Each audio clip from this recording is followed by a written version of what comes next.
합격 해커스.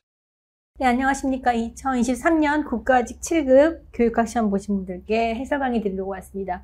앞으로 9급, 7급 준비하시는 모든 분들이 함께 참고하셔야 될 좋은 문제인 것 같고요. 난이도가 그렇게 높지는 않지만 그 나름대로 의미 있는 문제들이 많이 나왔습니다. 한번 보시겠습니다. 자, 첫 번째 문제, 다음 설명에 해당하는 개념은 그랬습니다. 어떤 결과를 산출하기 위해서 요구되는 행동을 성공적으로 수행하시다는 신념. 어쨌든 결국 어떤 행동을, 어떤 특정한 목적의 행동을 성공적으로 할 수 있다. 나 할 수 있어. 라는 신념을 말하는 것이고, 그래서 나의 능력이 어떠냐, 내가 얼마나 능력이 있느냐라고 하는 것 관련된 판단이다. 그랬습니다. 그리고 숙달 경험, 신체, 적성, 각성, 대리 경험 및 사회적 설득이 영향이 있다 그랬는데, 어쨌든 사실은 여기서 다 나옵니다. 내용 보시면 선지 자체에서 자아 개념, 자기 조절, 자기 효능감, 자아 존중감과 같이 나를 어떻게 생각하느냐와 관련된 개념들인데, 자아 개념이라고 하면 나는 어떤 사람인가라고 하는 나에 대한 컨셉을 내가 어떻게 잡고 있냐, 나는 선생님이야, 나는 학생이야 등과 같은 나는 어떤 일을 하는 사람이다 내지는 나의 정체성 무엇이다와 관련된 개념이 자아 개념이라고 할 수 있겠고요. 자기 조절이라고 하는 것은 자신의 어떤 인지, 태도, 어떤 행동 이런 것들을 조절하는 것과 관련된 능력 혹은 그런 과정을 자기 조절이라고 하겠죠. 자기 효능감, 말 그 자체에서 능력과 관련돼 있다 느낌이 오시죠. 그리고 이 각과 관련해서 기본적으로 자기 효능감이라고 하는 것이 나오는 거 어디 있습니까? 동기이론에서 기대 가치론 있던가요? 기대 가치론에서 뭐라 합니까? 내가 그 일을 성공할 수 있을 것이라는 성공에 대한 기대감과 그 일이 갖고 있는 가치, 그래서 얼마나 나에게 중요한 일인가가 모두 높을 때 이 둘이 결합되면서 동기를 형성한다라고 할 때 이 동기에 있어서 내가 그 일을 할 수 있을 것인가라고 하는 성공에 대한 기대감에 있어서 영향을 미친 주요한 요인 중에 하나로 뭐가 납니까? 자기 효능감 나오고요. 이 자기 효능감이 일반적인 자기 능력에 대한 자기 인식이라고 하는 일반적인 브로드한 개념이 아니고 특정한 과제, 예를 들면 내가 수학 공부를 해야 되는데 이 수학 시험을 봐야 되는데 이 수학 시험을 보기 위해서 이제 공부를 열심히 해야 되잖아요. 그럼 이 수학 시험에서 내가 높은 점수를 맞을 수 있을 것인가? 라는 성공 기대를 형성할 때 뭐가 영향을 미친다? 내가 이 수학 공부를 잘할 수 있을 것인가와 같은 구체적인 특정 과제에 대한 자기 능력에 대한 신념, 그것을 잘할 수 있다는 나에 대한 신념, 판단, 그와 같은 것을 뭐라고 한다? 자기 효능감이라고도 했고요. 이 자기 효능감은 어디에서부터 나오죠? 우리 학습이론에 가면 어디? 사회인지학습이론 혹은 사회학습이론이라고 해가지고 누구의 이론? 반두라가 설명한 개념이다라고 해가지고 또 설명한 적이 있었습니다. 그래서 여기에서 같이 자기 효능감이라고 하는 것이 중요하다라는 얘기했고요. 그 자기 효능감을 강화시키는 요인의 하나로서 내가 그것을 잘 했었는지 그 경험, 과거의 경험이라든가 아니면 자기가 얼마나 그 문제에 대해서 이 상황에 대해서 각성되어 있는지 기분이 좋은 상태인지 매우 다운되어 있는 상태인지라든가 아니면 다른 사람의 경험 나와 비슷한 사람이 쟤 저거 잘하네? 쟤 나랑 어렸을 때 똑같은 학교 다니고 유치원 다니고 이렇게 했는데 쟤도 저만큼 하니까 할 수 있네? 대리 경험. 나도 할 수 있겠네? 옆에서 설득, 주변에서 칭찬이라든가, 너도 할 수 있다는 막 용기를 준다든가, 이런 것들이죠. 그래서 다 어디에 나오는 겁니까? 동기이론에서 기대 가치론 살펴보시고, 조금 부족하면 사회학습, 반두라 이론 살펴보시면 관련된 설명이 잘 나와 있습니다. 제가 말씀드린 어디에 나와 있다? 강서연 교육학 기본서에 잘 나와 있습니다. 그래서 이런 것이고요. 자아 존중감이라고 하는 것은 내가 얼마나 존중받을 만한 가치가 있는가라고 하는 것에 관련된 자기 판단으로서 보통 자기 가치론이라든가 이런 데 보면 인간은 누구나 자기가 가치로운 존재라고 하는 생각을 갖고 싶어 하기 때문에 그 가치를 보호하기 위해서 노력한다 이런 얘기 있는데 그때 그와 같이 자기가 존중받을 만한 가치가 있다고 생각하는 판단을 자아 존중감이라고 그러죠. 그래서 어떻게 보면은 용어를 좀 그냥 풀어서 쓴 것으로 봐서 여기 있는 거 갖고도 쓸 수 있고요. 아니면은 이제 동기이론에서 기대 가치이론 혹은 사회학습 이론에서 반두라의 자기 효능감 개념을 이해하고 있으시면 쉽게 찾으실 수 있는 것입니다. 조금 헷갈렸을 수도 있겠지만 그런 이론도 공부하셨으면 자기 효능감이라는 용어를 분명히 공부하셨을 것이기 때문에 매우 어려운 문제는 아니라고 약간 네? 내지는 중상 정도의 문제로 볼 수 있겠습니다. 자, 두 번째 문제 보시죠. 학습이라 시행착오 나오면 뭡니까? 기본적으로. 시행착오. 네. 쏜다이크. 나옵니까? 쏜다이크의 시행착오 이론 이랬습니다. 그래서 우리가 이제 학습 이론에서 특히 행동주의 학습 이론에서 나오는 주요한 개념들 하면서 행동주의 학습 이론 하면 중요한 사람, 대표적인 사람이 파블로프 나오죠? 파블로프의 뭡니까? 개죠? 개는 무슨 불수의적인 행동에 관련된 조건화 방법을 얘기하는 것이고, 이 불수의적 행동을 조건화를 하기 위해서 뭘 한다? 자극을 어떻게 줄 것인가에 대해서 연구하는 것이 고전적 조건화 이론. 그래서 이제 우리가 고전적 조건 형성 이론, 고전적 조건화 이론, 고전적 행동주의 이론 이렇게 이제 설명할 수 있죠. 반면에 이제 우리가 대표적으로 파블로프하고 가장 대비해서 얘기하는 사람이 누굽니까? 스키너의 조작적 조건화. 스키너는 뭐에 대해서 얘기합니까? 수의 행동 내지는 이 수의적인 행동이란 말보다는 어떤 목표를 지향하는 행동이니까 이제 목표 지향. 혹은 이 말을 목표를 지향한다는 것은 그 행동 자체는 뭐예요? 어떤 도구고 그것을 위해서는 우리가 조작적이다 이런 말 쓰잖아요. 조작적 행동 이런 말씀드려서 불수의적 행동에 반대해서 내가 의도적으로 어떤 목표를 지향하는 행동이고 이런 목표를 지향하는 행동에 있어서 이 행동을 어떻게 하는 거예요? 의도적으로 하는 행동이죠. 의도적으로 하는 행동이기 때문에 이 행위자가 할까 말까를 결정할 수 있어요. 근데 이런 할까 말까를 결정하는 데 있어서 가장 큰 영향을 미치는 것이 뭐다? 강화. 특히 이제 보상이다 라고 이제 보는 관점이 누구의 관점? 스키너의 관점이고. 그래서 이러한 이제 것은 인간이 내지는 그 어떤 교육자가 이 행위자에게 즉 유기체에게 어떤 행동을 하고 싶으면 그 상황을 그렇게 만들어서 그 행동을 의도적으로 할 수 있도록 만드는 이론이라 해서 조작적 조건화 이런 것은 조작적 행동주의 이론 이렇게 얘기할 수도 있겠습니다. 그래서 이런 이제 큰 이론을 봤었는데 이 조작적 조건화 이론에 관련해서 우리가 반드시 알아야 될 한 사람이 뭐냐면 바로 여기서 얘기하는 쏜다이크라는 사람이죠. 쏜다이크에 오게 되면 쏜다이크는 뭐 실험 심리학의 아버지라고 하는데 이 사람은 누구와 비교해서 파블로프와 비교해서 교육학에 있어서 내지는 심리학에 있어서 태도 그 연구의 대상이 무엇이 되는가를 바꾼 사람이잖아요. 여기서 얘기하는 것처럼 파블로프는 그냥 걔한테 먹이를 주려고 하면 침을 흘리고 이때 종소리를 같이 주면은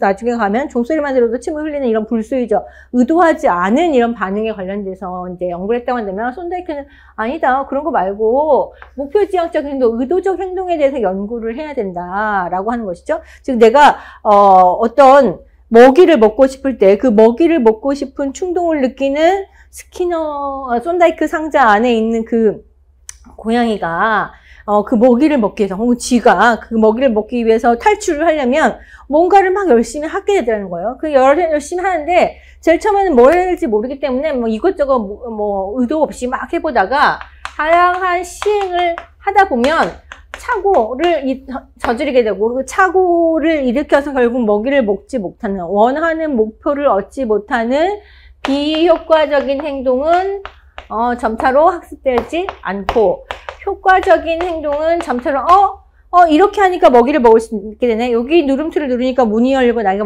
먹이를 먹을 수 있게 되네 라고 하는 사실을 점차로 학습해 가면서 결국에는 효과적인 행동에 이르게 된다. 결국 학습 어떻게 된다?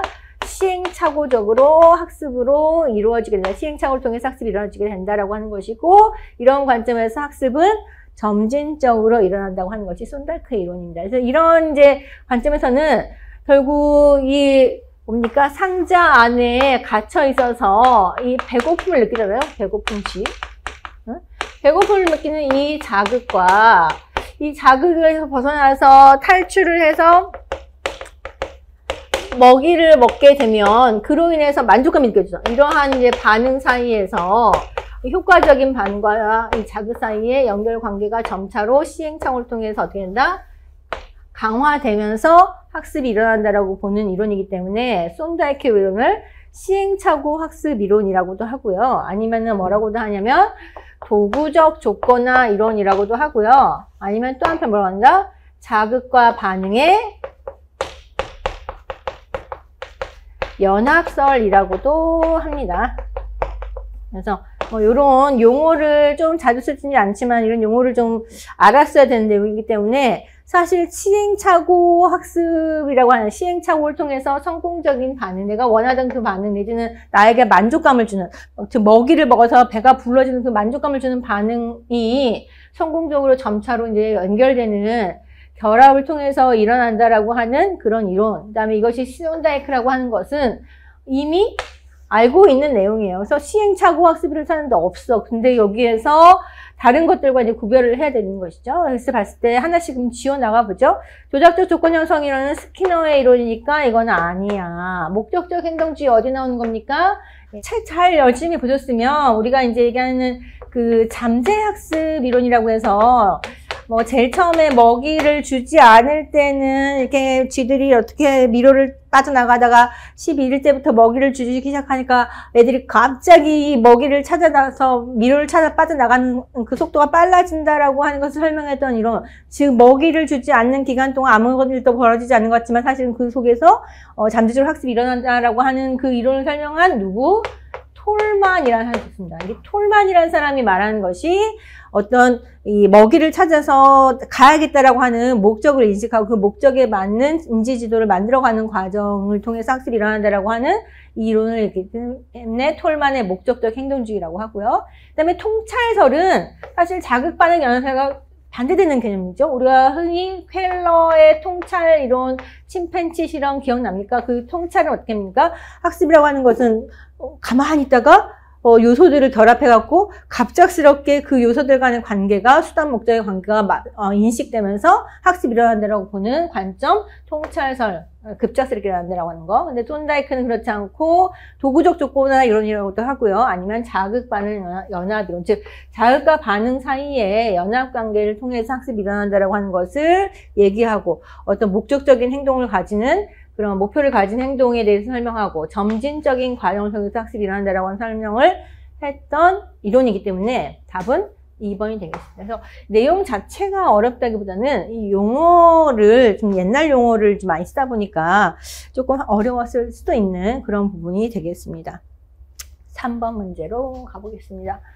자, 조선시대의 교육기관 중에 서당은 뭐 여기저기 마을에 자생적으로 만들어진 초등 교육기관이다 이렇게 알고 있어요. 그러면 서당에 대한 설명을 옳은 거 골라봅시다. 그렇습니다. 첫 번째 문제, 첫 번째 보기 안양 주세붕이 만든 뭡니까? 백운동 서원이죠? 서원에 대한 설명이고요.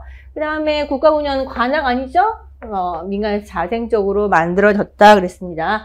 디귿번 촌락과 동리와 같은 그 마을마다 만들어진 향촌사에 널리 설립된 뭐였다? 마을마다 만들어진 초급기관 맞죠? 서당이 뭔지는 여러분들 잘 알고 계시고 사극 보시면 많이 나오잖아요. 요즘은 이제 우리가 서당, 집당자 이렇게 써서 보통 일반적으로 쓰지만 집당 말고도 이게 서재 할 때 재 또 그 뭐 구제학교를 할 때 구제법 할 때 제도 집이라는 뜻이잖아요. 뭐 실은 방이라는 뜻이겠고 뭐 수군 이제 머물며 이런 뜻이기 때문에 여러 가지 명칭이 있었다. 어쨌든 서로 시작하는 뭐 그런 집들이죠. 그래서 이것도 맞는 얘기가 있습니다. 그래서 뭐 명확하게 두 개 아닌 거 찾을 수 있기 때문에 디귿도 확실하고 그다음에 리을은 뭐 안 들어보셨으면 그래도 틀린 말은 아닌 것 같아 이렇게 하시면서 4번 금방 찾을 수 있는 그렇게 어렵지 않은 문제였다고 생각합니다. 자, 그 다음에 동기이론 감자. 이 동기이론에서 이제 직무동기와 관련된 이론이죠. 동기이론에서 이제 공정성 이론 나오면 뭘 강조한다? 다른 사람과의 비교를 통해서 내가 다른 사람에 비해서 불공정하게 처우받고 있지는 않은가라고 하는 것에 대해서 신경 쓰는 그런 관점에서 동기가 발생한다. 내가 불공정하게 처우받고 있으면 내가 노력을 줄이든가 아니면 내가 받고자 하는 걸 더 많이 받던가 이렇게 해서 이 불공정성을 조정하려는 이런 이론이죠. 그래서 어떤 개인이 타인에 비해 항상 뭐가 나오는데 타인에 비해 나오는 것입니다. 그리고 이제 공정한 대우를 받고 있는가라고 하는 것에 초점을 두는 사회적 비교론이다 맞는 것이죠. 그래서 개인의 이런 이제 집단 내에서 나하고 비슷한 같이 들어온 동기인데 나보다 월급을 많이 받네, 나보다 별로 일도 열심히 하지 않는데 뭐 성과를 받네, 이러면 분노하고 자기가 일할 동기를 잃어버리는 이런 것이죠. 그 다음에 이제 개인의 동기를 유발하는 기저의 요인은 가장 기본적인 가장 베이스가 되는 요인은 뭐냐? 절대적 가치. 절대적 이런 말 나오면 안 돼. 공정성이론은 항상 뭐 상대적, 사인에 비해, 그러니까 상대적인 이런 관점을 강조하는 이론이다. 그래서 그렇지 않은 것 같아요. 맞나? 3번 더 봅시다. 불공정성을 인식했을 때 어떻게 합니까? 항상 이렇게 어떻게 해요? 투입분의 성과 요거 보는 거잖아요. 나의 거고 그 다음에 타인의 거 이렇게 해가지고 혹은 뭐 증거 대상이라고도 하죠. 그래서 투입되기 통해서 이게 맞냐 아니면 같으냐 이런 것만 보는 것이죠. 그래서 이에 따라서 균형 상태가 가장 동기를 잘 유발하는 상태라고 하고, 불공정성을 인식하게 되면 내가 투입 대비 성과가 맞네? 그럼 어떻게 해요? 투입을 늘리거나 아니면 성과를 줄이거나 이렇게 하려고 하겠죠? 반대로 만약에 내가 다른 사람보다 더 투입 대비 성과가 적네? 비율이? 그러면은 투입을 늘려서 이 분모를 어떻게 하겠어? 투입을 줄여서 이렇게 돼 있으면 투입을 줄여서 내가 노력을 좀 덜 해가지고 어차피 불공정하게 내가 덜 대우받고 있는데 내 노력이라도 덜 해야지 이러면서 태만히 한다거나 뭐 이렇게 하겠죠. 그래서 이제 이런 것이고요. 그 다음에 공정성의 정도를 지각하는 데 있어서 고려하는 투입 요인, 내가 이제 들어가는 요인으로서 내가 얼마나 시간을 많이 들으느냐 관련된 직무 수행 관련된 노력이라든가, 아니면 나 학교 어디 나왔는데 나 대졸인데 나 고졸보다 월급 더 적게 받네 이렇게 할 수도 있잖아요. 그러면 이제 교육 경험이라든가 여러 가지 이런 자기가 갖고 있는 당장 직접적인 드리는 노력뿐만 아니라 자기가 갖고 있는 능력에 관련된 요인 이런 것들도 들어갈 수가 있는 것이죠. 왜냐하면 과거에 다 교육 경험이라는 건 과거에 내가 노력을 했던 것이니까. 그래서 이러한 이제 조직 상황에서의 동기를 설명할 데 있어서 매우 적절한 요인이라 공정성이로 많이 소개되고 있으니까 이제 확인해 주시면 되겠고요. 내용은 뭐 그렇게 많이 어렵지는 않습니다. 자, 그 다음에 소크라테스의 회상설에 대한 설명이다. 소크라테스의 회상설 뭐라고 했어요? 소크라테스는 우리가 사실은 아무것도 모르는 것 같지만 사실은 우리의 이성의 저편 내에는 우리가 전생에서 경험했던 지식들이 어떻게 있다? 축적되어 있다. 근데 학습자는 자기가 그걸 알고 있다는 사실을 모르기 때문에 이것을 어떻게 해야 된다? 깨우쳐줘야 된다. 회상시킬 수 있도록, 불러일으킬 수 있도록 도와줘야 된다라고 했고요. 그러한 것을 기초로 대화법, 반문법 등을 활용한 3파수를 교수 방법으로 제시했죠. 그래서 이에 대한 옳은 것 골라보겠습니다. 회상설이 뭔지를 알면 다 내용상 어렵지 않은 거죠. 첫 번째, 진리는 어떻게 하고 있다. 우리는 이미 본래 알고 있다라고 보고 그 알고 있는 것을 다시 기억시켜내는 것을 말한다. 맞네요. 그러니까 학습자의 마음속에는 뭐가 있어요, 없어요? 뭔가 있는 거죠. 내가 그것을 알고 있다는 것을 다시 상기시켜내지는 못했지만 여전히 그 마음속 언저리에 뭔가는 남아있다는 것이기 때문에 백지 상태로 규정하는 것이 아니고요. 백지 상태로 규정하는 사람은 누구야? 로크의 백지설 기억나나요? 하나도 경험하지 않았을 때는 아무것도 없는 상태이고 태어나서 뭔가를 경험하면서 점차 거기 백지에 글씨를 써가는 것이라고 보는 관점인 것이죠. 소크라테스와는 다릅니다. 교수 및 학습 방법으로서 뭐합니까? 다른 사람과 물어보는 거죠. 물어보면서 어떻게 하는 거예요? 계속해서 대화하면서 너 이거에 대해서 어떻게 생각하니? 근데 너가 생각한 게 이런 점에서 문제가 있지 않니? 등등 하면서 학습자가 이미 알고 있는 것을 끄집어낸다는 점에서 3파술이라는 말을 하게 됩니다. 그래서 그 생산적인 질문, 파괴적인 질문 등등을 섞어가면서 하는 거죠. 그래서 이거 적합하다 맞는 얘기고요. 따라서 교사는 학습자에게 지식을 주입하는 것이 아니라 뭐다? 학습자가 스스로 자기가 지식을 발견할 수 있도록 돕는 일이 그 교사의 일이다라고 했죠. 지식의 발견, 교사가 학생을 돕고 학습의 주체는 누구여야 된다? 학생이어야 된다라고 하는 것을 얘기했기 때문에 이러한 것이 나중에 브루너의 발견학습 이론으로 이제 이어진다라고 설명드린 바 있습니다. 그래서 내용상 많이 어렵지 않은 내용이네요. 자, 그 다음에 6번으로 가겠습니다. 다음에 설명에 해당하는 집단 상담의 기법이 뭐냐 그랬습니다. 내용상 봤을 때 해석 명료와 피드백 교환 공간적 반응이 있는데 특별히 집단 상담이라고 집단자를 굳이 넣을 필요는 없을 것 같고 어쨌든 다양한 상담 기법들에 대해서 설명하고 있습니다. 내용 보시면 어떤 문제에 대해서 그 사람이 그 밑바닥에 뭐 있대? 혼란스러운 감정과 갈등이 있어. 근데 이거 겉으로 말하는 거는 되게 이렇게 애매모호하게 말이에요. 근데 그 안에 정말 진짜로 우리가 해결해야 될 그런 혼란스러운 감정이 있는 거예요. 그럼 이거에 대해서 묻는 거죠. 오늘 학교 가기 싫네요. 학교에 가기 싫다고 어떤 학교를 말하는 거야? 가기 싫다는 게 지금 가기 싫다는 거야? 이따가도 가기 싫다는 거 아니야? 영원히 가고 싶지 않다는 거야?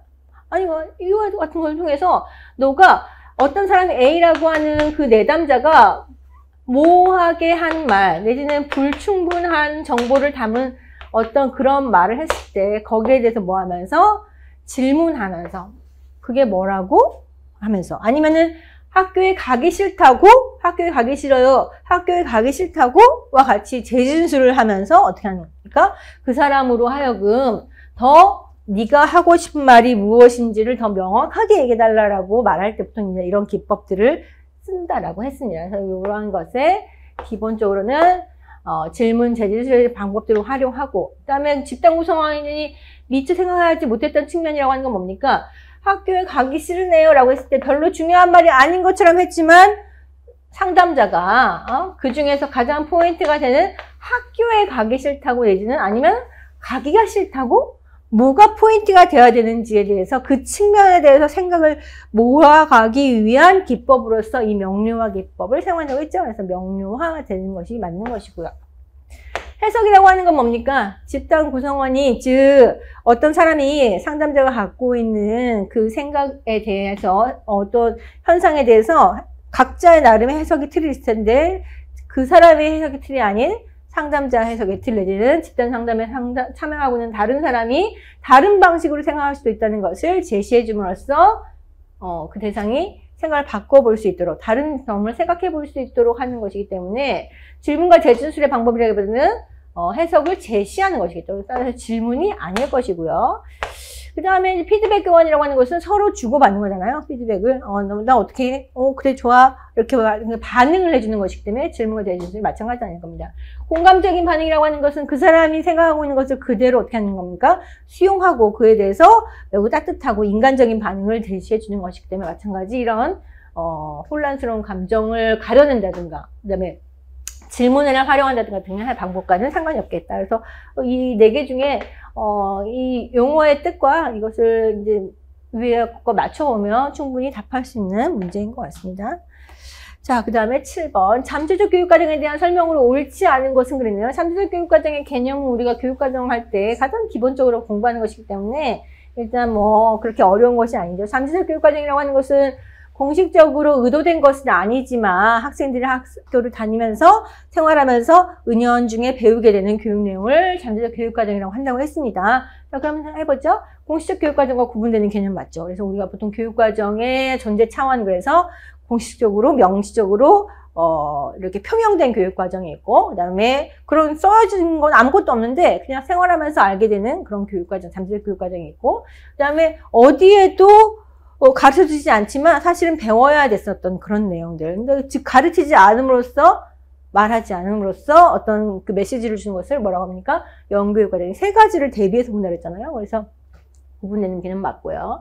학교의 물리적 조건, 환경 조직, 사회심리적 상황 등의 환경에 기인한다. 그러니까 결국 어떤 상황 속에서 학습자가 학교에서 생활을 하게 되는가 라고 하는 것에 기초해서 영향을 받는다라고 하는 것이기 때문에 마찬가지 맞는 개념이라고 볼 수 있겠습니다. 그 다음에 의도하지 않은 가운데 당연히 의도하지 않은 것이라고 아까 말했고요. 그 다음에 지식, 태도, 행동에 영향을 미친다라고 했죠. 지식에 영향을 미치지만 태도, 행동에 영향을 미쳐서 그 영향이 장기적이다라고 이제 했습니다. 그래서 다 맞는 얘기네요.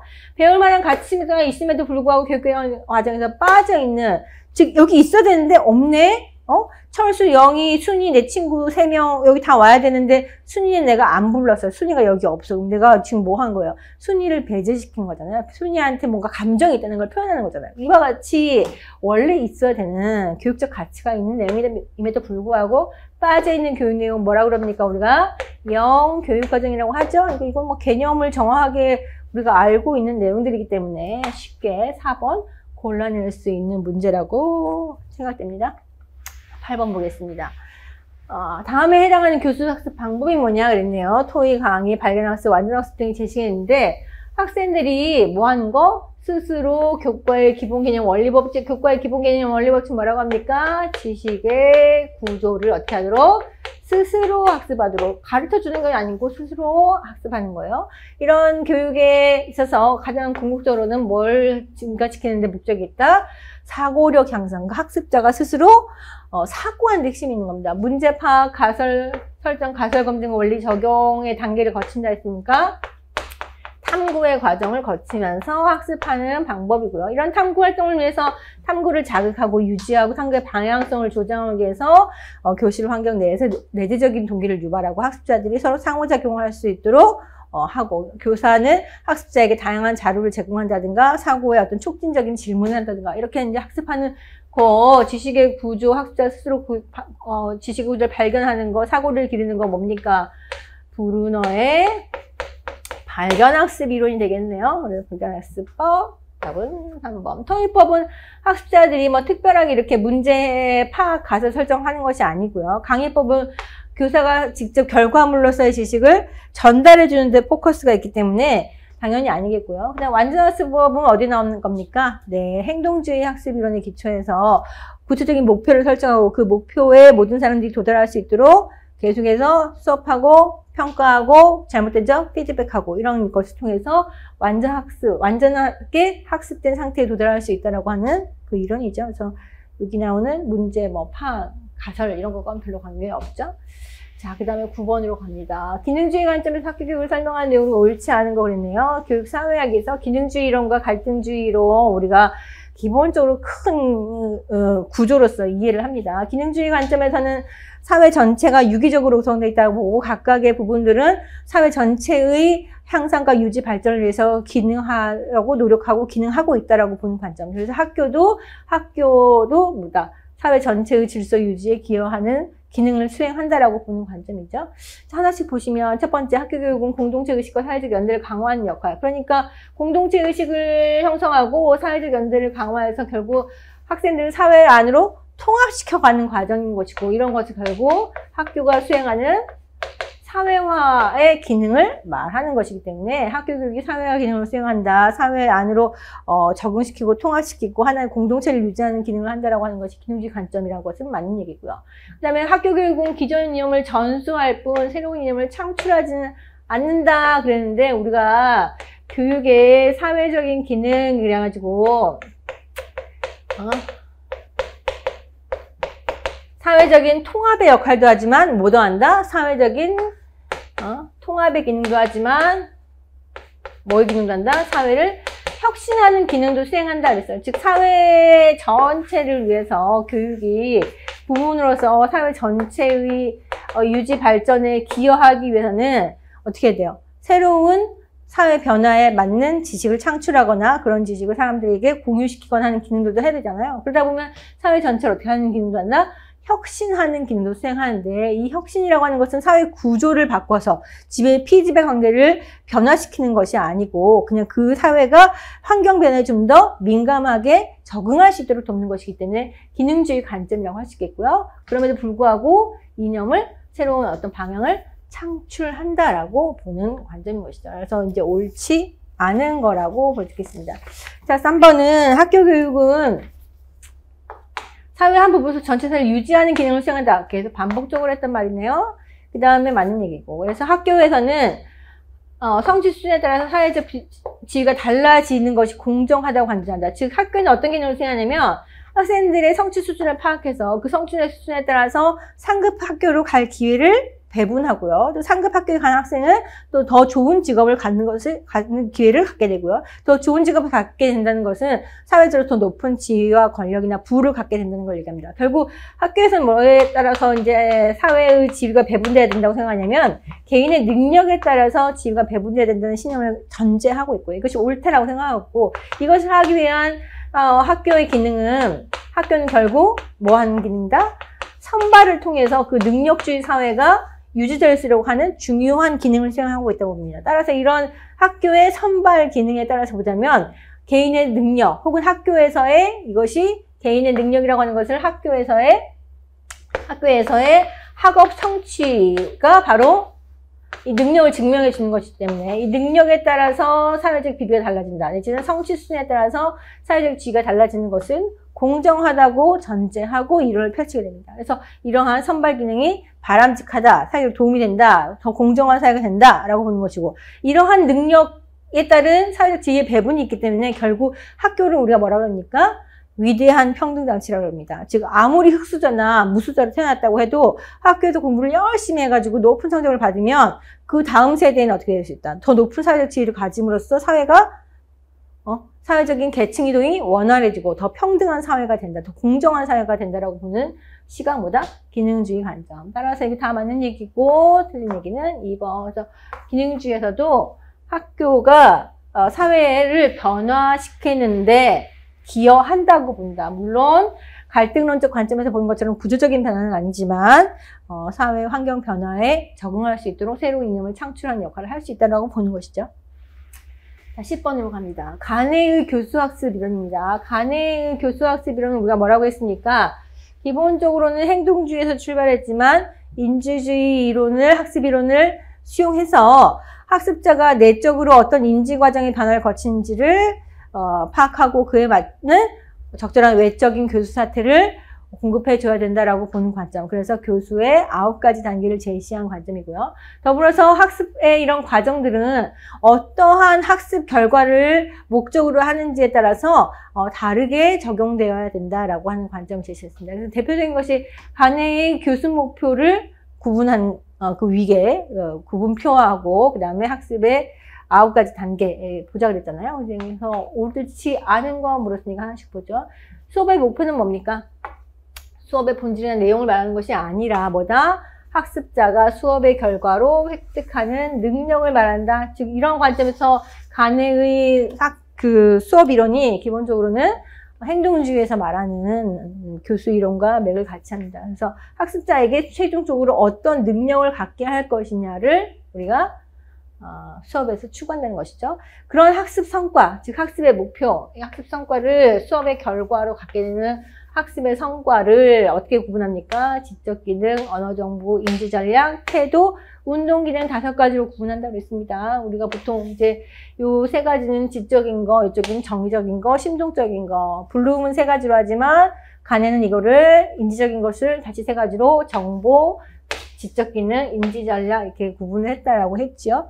자, 그 다음에 행동주의에 기반을 두는 직접 교수 모형이기 때문에 정보 처리 이론에서 배제된 것이 아니고 행동주의 이론과 정보 처리를 결합시킨 모형이다. 따라서 배제되었다는 말은 틀린 말. 그래서 옳지 않은 것은 3번이 바로 나오네요. 그 다음에 학습의 외적 조건으로 학습자 주위의 사상이라고 번역했는데 우리 이제 책에서는 사태라는 말로 번역하게 됩니다. 교수 사태 이렇게 번역하기도 하고요. 그래서 사태를 통해서 학습자가 어떤 내적 과정을 거치고 있는지, 예를 들면 지금 파지 단계에 있니? 그럼 파지에 필요한 거 내가 도움 줄게. 뭐 이런 거죠. 부호화의 과정을 거쳐 그럼 부호화에 필요한 외적 교수 사태를 제공해주는 방식으로 수업을 지원해야 된다라고 하는 방법. 아시죠? 그래서 이런 것을 간의 교수학습 이론에서 우리가 공부를 했습니다. 내용상 크게 어렵지 않습니다. 11번 다음에서 해당하는 우리나라의 평생교육제도, 평생교육제도에 여러 가지가 있는데 여기 나오는 검정고시, 독학하기, 학점은행제, 평생학습기제도 다 학습자가 개별적으로 학습한 것을 어떻게 공식적인 학위나 학력으로 인정해 줄 것인가와 관련된 제도들이죠. 내용 보시면 학습자가 학습한 정도가 학사학위를 취득할 수 있는 정도에 이르렀는지를 뭘 통해서? 시험을 통해서 수여하는 제도이다. 딱 답 나오죠? 뭡니까? 시험을 통해서 학위를 준다. 근데 이게 학사학위와 관련돼 있다. 뭡니까? 독학학위제. 그렇죠? 독학학위제. 학위 취득을 위해서 이런 시험, 이런 시험, 이런 시험, 이런 시험 모두 거쳐야 하는데 정확하게 사실 이 앞에 있는 것은 부분적으로는 학점 운영제를 통해 취득한 학점을 통해서 일부 면제나 전체 면제 가능하고 종합시험은 반드시 봐야 된다. 어쨌든 인정을 받더라도 이 시험을 거치는 거죠. 이 과정을. 그래서 이 과정을 모두 거쳐야 되는 것이 맞는 것이고요. 각종의 이런 공식적인 자격 취득이라든가 시험에서 관련되어서 이 시험에 필요한 지식이 이 학습자에게 예를 들면 7급 공무원 시험에서 여러분 7급 공무원 시험 볼 때 지금 교육학도 시험 보고 예를 들면 뭐 국어도 보고 한국사도 보고 하잖아요. 그래서 이런 합격자는 그런 능력 갖고 있다고 보고 이 시험 내에 그런 과목이 들어있다고 한다면 그런 시험 일부는 면제를 시켜주기도 한다. 이렇게 얘기했습니다. 그래서 내용 보시다시피 뭐 관련된 거 독학 학위제 검정고시는 초중고와 관련된 시험이죠.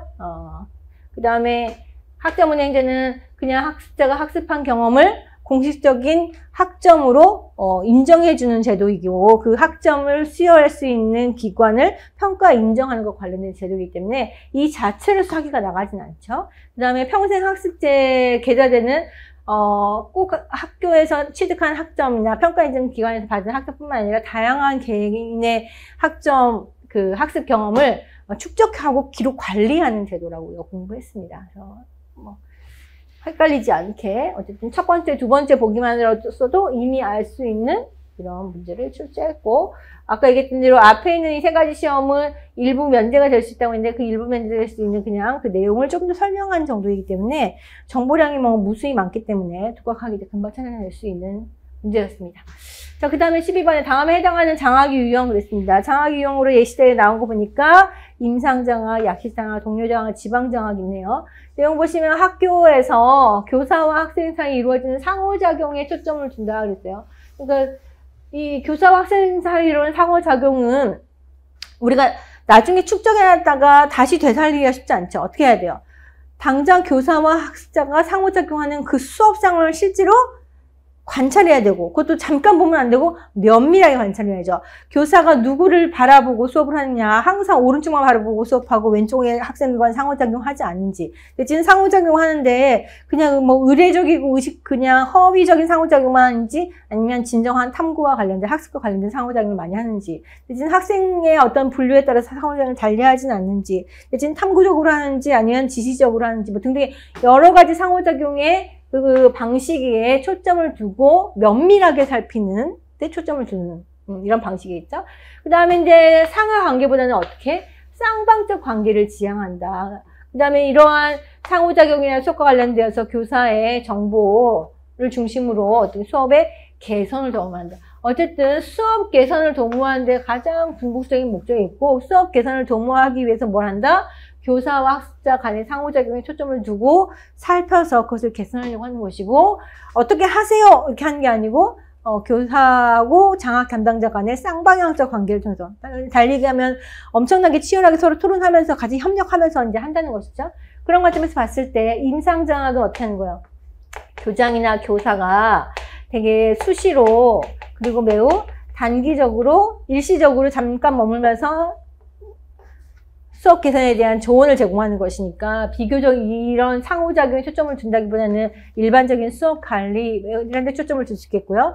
비교적은 이제 교장, 교감이 하는 얘기 때문에 상하관계를 바탕으로 둔다라고 볼 수 있겠습니다. 따라서 약식장, 지금 뭐 얘기했습니까? 약식장을 설명하면서 제가 교장, 교사가 교장이나 교감이 수시로 교실을 순회하면서 교사의 일반적인 수업 행동이라든가 교실 관리 방식에 대해서 하는 것이고 교장이 교사에게 약간 지도하고 조언해주는 역할이니까 상하관계에 그 내용을 주는 그런 방식이다. 그러니까 약식장학이 아니고요.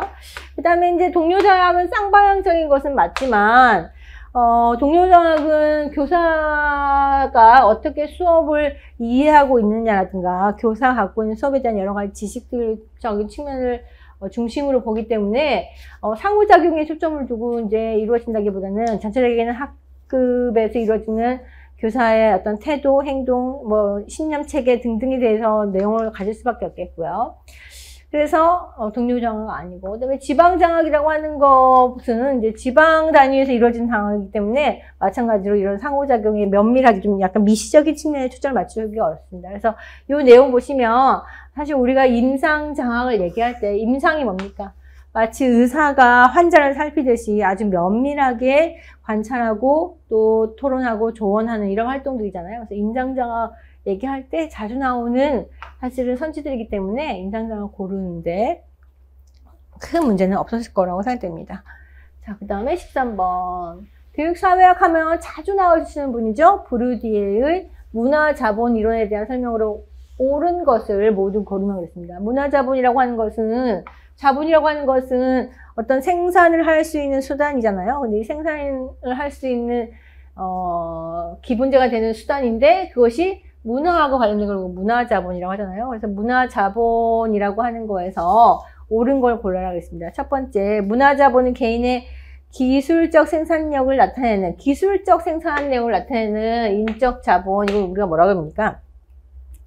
문화자본이라기보다는 뭐 인적 자본이라고 하고요. 그 다음에 이제 우리가 그 휴먼 리소스, 인간 자본 이론에서 얘기할 때 개인의 기술적 생산력이라고 하면 뭐 경제적인 생산력 이런 것을 얘기하는 것이기 때문에 인적 자본이란 말을 쓰는 것이지 문화 자본이라는 걸 그때 쓰는 것이 아니다라고 볼 수 있겠고요. 그 다음에 이제 학교의 졸업장이라고 하면 뭐 대표적인 우리가 문화 자본의 유형을 분류할 때 객관적인 문화 자본, 제도화된 문화 자본, 그다음에 체화된 문화 자본 혹은 아비투스적 문화 자본 이렇게 한다고 했어요. 객관적인 문화 자본의 대표적인 것이 뭐 책 이런 것이고요. 제도화된 문화 자본이라고 하는 것은 어떤 특정한 제도에서만 가치를 갖는 문화적인 자본을 얘기하는 것이죠. 학교 졸업장은 그 학교를 인정해주는 그 제도 내에서만 인정받는 것이잖아요. 따라서 재산의 형태가 아니고 가장 대표적인 객관화된 문화 자본이 아니죠. 뭐다? 제도화된 문화 자본이다. 이렇게 설명할 수 있겠죠? 디귿번에 학교는 지배 집단의 자의적 문화 상징물과에 대해 가치와 정통성을 부여해주는 역할을 하죠. 그래서 어떤 지배 집단이 갖고 있는 문화적 상징물, 지배 집단이 중요하게 생각하는 그런 가치의 그런 것에 대해서 가치와 정통성. 예를 들면 지배 집단이 이토 히로부미를 너무너무 존경해. 그 사람들은 이토 히로부미 동상을 보면 막 마음이 숙연해지나 봐. 그런 가치를 갖고 있는 그런 것을 강조하는 그런 집단이 우리 사회의 지배 집단이 되면 그것을 어떻게 하겠어? 학교 교과서에도 실어서 가르치고 또 개별 학교들에도 유사한 것을 만들어서 배포해놓고 막 이럴 거 아니에요? 그렇게 함으로써 그것의 가치와 정통성을 부여해주는 역할을 하는데 다행히 우리는 현재 그렇지 않죠. 어쨌든 그런 학교는 뭐 역할을 한다? 지배 집단의 문화적 상징물 혹은 그들의 이데올로기 혹은 그들의 가치관, 그들의 뭐 세계관 이런 것들에 대해서 가치와 정통성을 부여해주는 역할을 하기 때문에 그것을 모든 사람에게 강요하는 역할을 한다라고 했고요. 그런 것을 우리가 상징적 폭력이라고 한다라고도 우리가 공부한 적이 있습니다. 자, 그래서 맞고요.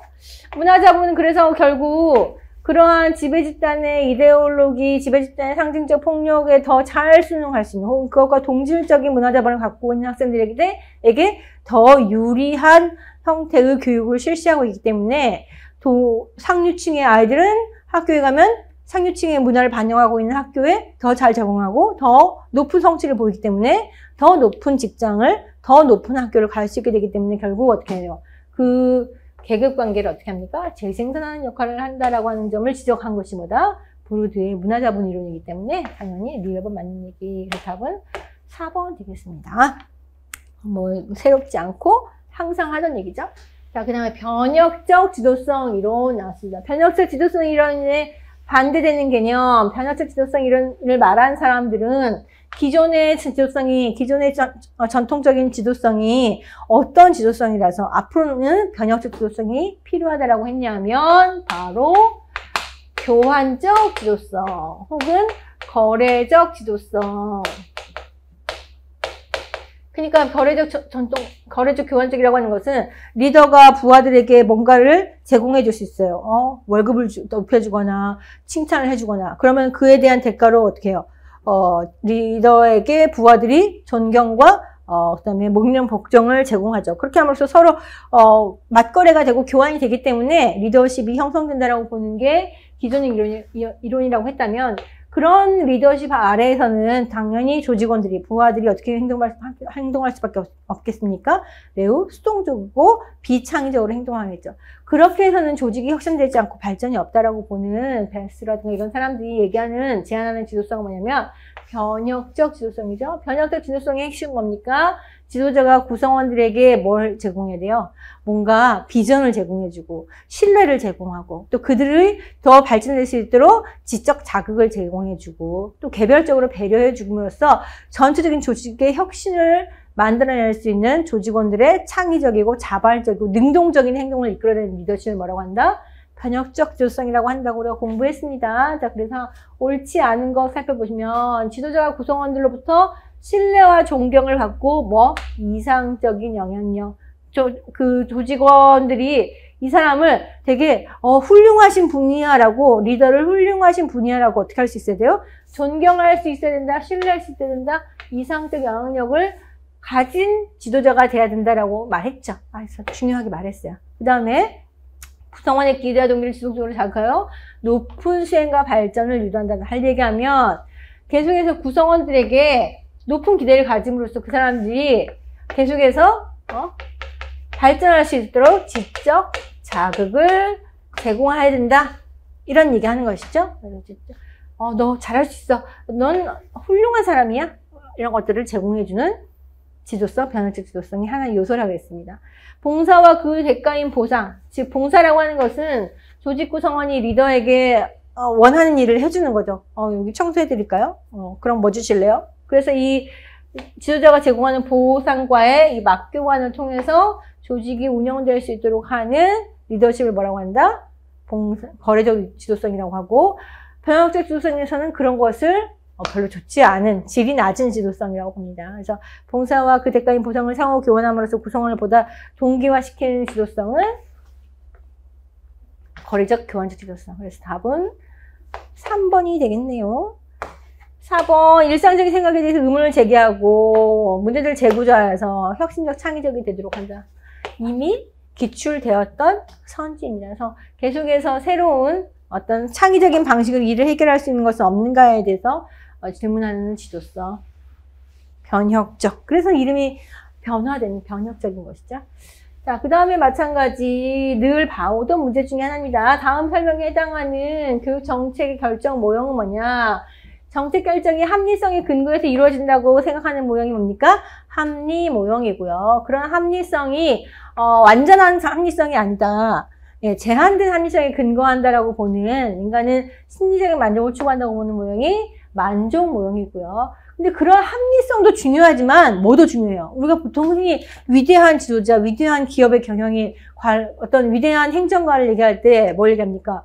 원래는 모든 사람들이 그냥 개별 요소들 간의 관계라든가 기존의 경험을 봤을 때 이건 안 되는 일이야 라고 포기하려고 할 때 과단성 있게 창의적인 방식으로 거기다가 이게 뭐야 간척을 할 수가 없어? 그러면 거기다 대형 항공모함, 폐선된 항공모함을 갖다 놓고 거기다가 이렇게 엄청나게 물살이 센 바다가 있으면 여기를 막아야 되는데 여기가 너무 물살이 세. 그러니까 어떻게 하니까 흑으로 막을 수 없어.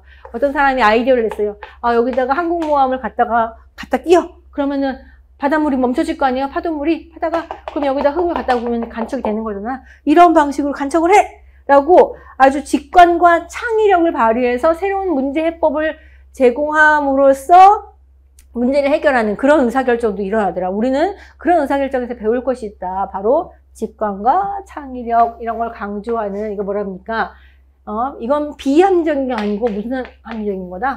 합리성을 넘어서는 합리성이다. 그래서 초합리성이라고 하잖아요. 그래서 초합리적인 이런 것에 의해서 의사결정이 이루어지고 충분히 효과적이고 바람직한 의사결정이 이루어지기도 한다라고 보는 관점. 그래서 혁신적인 의사결정의 정책결정에 이런 것이 활용될 수 있다고 보는 관점입니다. 하지만 이제 너무 이런 것을 추구하다 보면 약간 돈키호테식의 이런 리더십과 의사결정이 이루어지잖아요. 그러다 보면 이제 전체 회사가 한꺼번에 망할 수 있는 것이죠. 그래서 비현실적, 이상적이라는 비판을 받기도 하는 그 모형 뭡니까? 바로 최적 모형이라고 우리가 공부를 여러 번 했습니다. 점증 모형은 이제 주어진 소수의 대안들 중에서 가장 현실에서 약간의 개선할 점만 개선하는, 그래서 점진적으로 우리가 원하는 목표가 여기 있다고 해서 바로 가면 안 된다. 약간씩 가야 된다. 이렇게 하는 보는 관점이죠.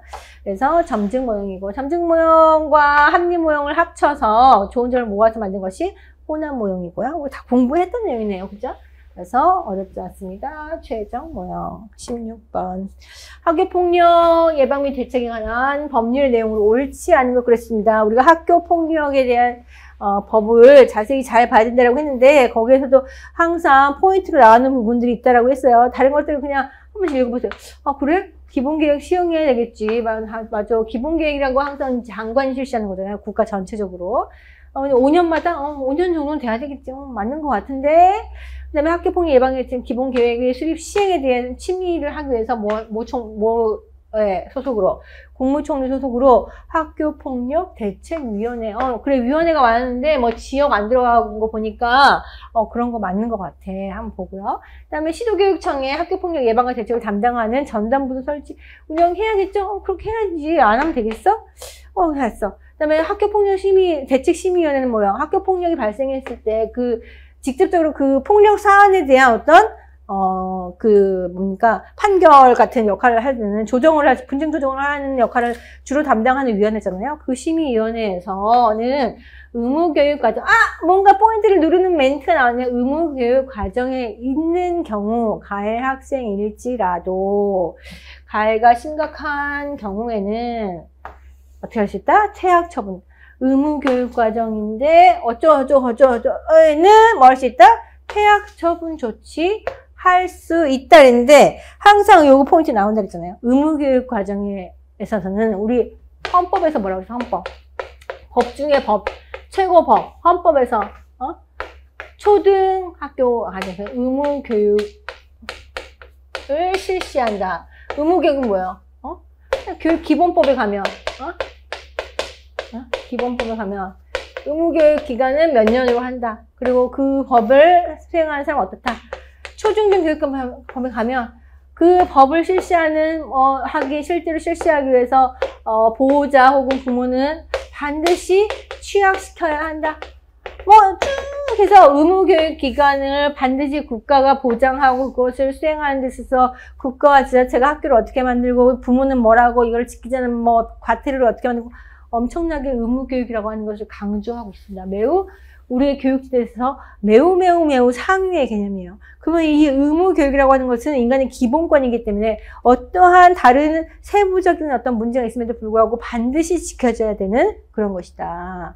그래서 예를 들면 인간에게 자기의 신체를 보호할 기본적인 권리가 있는데 그 사람이 아무리 폭력을 행사한다 할지라도 그런 기본권을 빼앗을 수 있어요? 없어요? 없죠. 그러니까 이런 기본권은 아무리 학교 폭력의 정도가 심하다 할지라도 그 의무교육 기관에 있는 사람에게 교육에 대한 기본권을 보장하지 않을 수가 없어요. 즉 빼앗을 수가 없어요. 따라서 퇴학 처분 조치는 의무교육의 그 대상으로서 반드시 받아야 될 교육받을 권리, 교육권이라고 하는 기본권에 관련된 것이기 때문에 퇴학 처분 조치를 통해서 교육권을 빼앗을 수 없도록 규정하고 해석하는 것이 우리 법 체계입니다. 따라서 어쩌고저쩌고 말이 많지만 결국 핵심보다 의무교육 과정에 있는 가해 학생에게는 아무리 그것이 중하더라도 퇴학 처분 조치를 할 수 어떻다? 없다. 자주 나왔던 오답이기 때문에 앞의 내용을 자세히 몰랐더라도 이걸 보는 순간 버튼 눌러지는 거죠. 바로 우리 4번 답을 찾을 수가 있습니다. 이렇게 해서 공부를 하실 때 명확하게 자주 나오는 오답은 분명히 여러분이 숙지를 하고 공부를 하시면 아주 세세하게 내용을 다 모르더라도 답을 찾을 수가 있다. 자, 7번 구성주의 관점에 대한 학습으로 옳지 않은 것 그랬습니다. 구성주의에서는 지식이라고 하는 것이 인식 주체에서 구성된다. 그래서 네가 보는 세상, 네가 보는 어떤 세상에 대한 이해와 내가 보는 세상, 내가 보는 세상에 대한 이해가 어떻다? 서로 다르다는 것을 인정하는 것이에요. 그리고 각자가 그런 자기의 삶의 맥락에 맞는 지식을 구성할 수 있을 때 보다 가치로운 지식을 구성할 수 있고 가치 있는 학습이 된다라고 보기 때문에 그런 것들을 촉진시켜주는 환경을 구성하는 것이 구성주의 교수 이론, 수업 이론이라고 할 수 있겠죠? 자, 그런 관점에서 봤을 때 학습에 대한 설명을 옳지 않은 것은 그렇습니다. 의미가 있는 지식이라고 하는 것은 뭡니까? 학습자가 뭐 해야 된다? 스스로 구성하는 지식이 된다. 라고 보는 관점이 맞지요. 맞고요. 학습 환경을 설계할 때 중심은 학습자가 활용한 자원과 정보일까요? 아니죠. 그냥 학습자인 거나 학습자가 스스로 접하고 있는 문제나 과제가 될 것입니다. 즉 학습자가 중심이 돼야 되고 학습자가 중심이 된다는 것은 달리 얘기하면 학습자가 처해 있는 혹은 풀고자 하는 문제나 과제. 그래서 이런 것을 어디서 볼 수 있냐면 대표적으로 그 요나센 혹은 조나센이라고 하는 사람들 이렇게 되기 때문에 조나센이라고도 쓰는 이 사람이 만든 구성주의